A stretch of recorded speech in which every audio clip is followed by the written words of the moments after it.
Hi guys, welcome to Hypergrowth, powered by the Dami Olarenwaju company.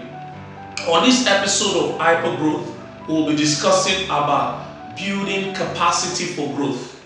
You see, one of the greatest problem or greatest, how should I put it now, disadvantage to any company or any organization is not preparing for growth. And growth can come in different forms. You know, a lot of growths that will happen to us in life are mostly random and unplanned. However, there's a way you can organize around your growth so that it doesn't meet you unplanned or unprepared. Because opportunities, most of the times, once you lose it, you can never get it again. Now, COVID has presented a lot of opportunities to a lot of companies. However, most companies were ill-prepared. For example, some companies were not prepared technologically. They could have increased in growth, in number of staff, in their financial bottom line, but they can't and they couldn't. Why? Because they didn't prepare for the growth. So, and a lot of companies became much more bigger as a result of COVID. So, most of the time you will not be able to prepare for all the dynamics, but there's some basic fundamentals that you can prepare for, so that when the growth comes, you can actually house it and improve and grow from there. Case in point was Amazon at the start of 2019 or 2020 now. They started, their staff strength were probably around, they increased in a nutshell to about 700,000 staff, as a result of COVID. Literally, at some point, they were like going on the road, going on the street to just recruit people, The growth was so massive. However, the thing about them is that they built capacity ahead of time in terms of infrastructure, in terms of different things that they needed, to build. So that even when massive growth came, right? Because in business, there will always be that tipping point. So once it comes, you must organize around it so that you can maximize that growth, and it leads you to another level, that you can never even imagine. Even in our personal life, that's the same thing. So one are the things that you need to do to prepare to build capacity for growth. Number one is that you must desire it. You must desire growth. It must become your obsession.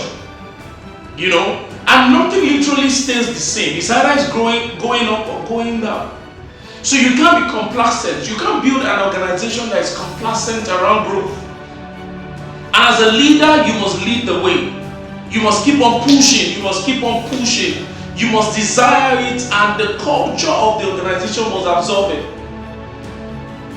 So to build capacity, you must first desire. The next thing is that you must plan for it. You must have goals. You must have dreams. You must, set targets in terms of how far do we want to go? How fast do you want to go? And there must be, specific goals and numbers attached to that. So you must plan for it. You must be intentional about growth. That's what we're talking about. You must train your people. You must build capacity. You must develop incentive that will make people, want to go with you in this line of your growth plan.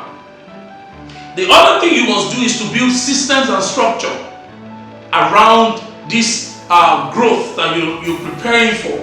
Because once the growth comes, it can actually collapse your organization. You can implode from within if there's no structure and processes that you have set aside ahead of time. These are the reasons why African businesses fail, right? For example, if you have a windfall in your business and you don't have corporate governance, you think the money is your money, then soon enough you're going to run out of money. So if you're going to grow financially, you must build systems and structure. You must build reporting line in terms of maybe organizing for growth. In terms of finance, you must have corporate governance. There must be signing system. There must be the way that a payment is approved. You can't leave it to chance. You can't spend the company's money and do whatever you like with it. So you must have systems and structure.